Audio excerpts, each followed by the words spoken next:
विधानसभा खुर्जा 70 से आपका भाई, आपका बेटा, एक युवा तेज तर्रार ईमानदार नेता, बीएससी बीएड पढ़े लिखे प्रत्याशी लखन चौधरी जी विधायक पद के प्रत्याशी बन के उतरे हैं मैदान में। आप सभी जनता जनार्दन के सम्मान में मेरी माताओं बहनों याद रखिएगा, अपना एक एक कीमती वोट सिर्फ लखन चौधरी जी को देना, क्योंकि अगर अपने विधानसभा खुर्जा 70 में बदलाव लाना है तो लखन चौधरी जी को जिताना है। गायक कबीर मृदुल।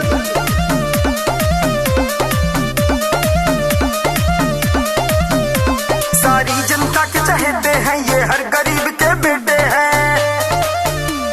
हर गरीब के बेटे हैं। सारी जनता के चहेते हैं, ये हर गरीब के बेटे हैं। खुर्जा की जनता बोले हम इनका साथ निभाएंगे, लखन चौधरी को जिताएंगे, लखन चौधरी को जिताएंगे, लखन चौधरी को जिताएंगे।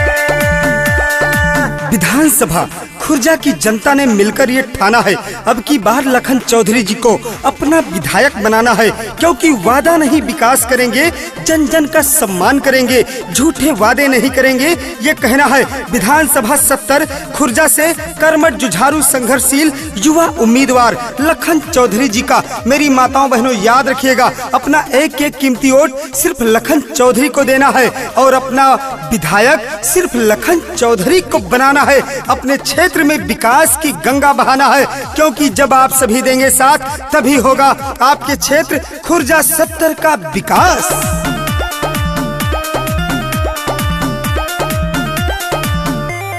शेर हमारा जीत के आए, जनता को सम्मान दिलाए, जनता को सम्मान दिलाए। शेर हमारा जीत के आए, जनता को सम्मान दिलाए। सीना है फौलाद के जैसा, कौन भला इनसे टकराए।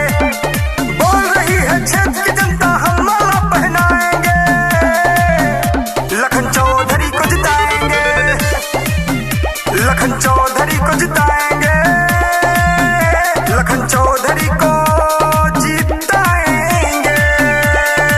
विधानसभा खुर्जा 70 में अगर बदलाव लाना है, परिवर्तन लाना है, हर सरकारी जन कल्याणकारी योजनाओं का लाभ उठाना है, तो अपना विधायक सिर्फ लखन चौधरी जी को बनाना है, क्योंकि लखन चौधरी जी एक ऐसे ईमानदार प्रत्याशी हैं जो हमेशा गरीबों के साथ कंधे से कंधा मिलाकर चलते हैं, सभी का सम्मान करते हैं, 24 घंटे फोन उठाते हैं, बिना किसी भेदभाव के सबसे बराबर मिलने वाले एक युवा प्रत्याशी लखन चौधरी जी को अपना बहुमूल मत देकर अपने खुर्जा विधानसभा 70 का विधायक चुनिए और अपने क्षेत्र में विकास की गंगा बहाइए। मेरी माताओं बहनों याद रखिएगा, आपके जीवन में बदलाव लाएगा, परिवर्तन लाएगा। विधानसभा 70 खुर्जा की जनता ने ये ठाना है, अपना विधायक इस बार सिर्फ लखन चौधरी जी को बनाना है, क्योंकि लखन चौधरी जी एक ऐसे तेज तर्रार युवा नेता हैं जो हमेशा गरीबों के हित के लिए खड़े रहते हैं, उनको इंसाफ और न्याय दिलाने का काम करते हैं। याद रखिएगा,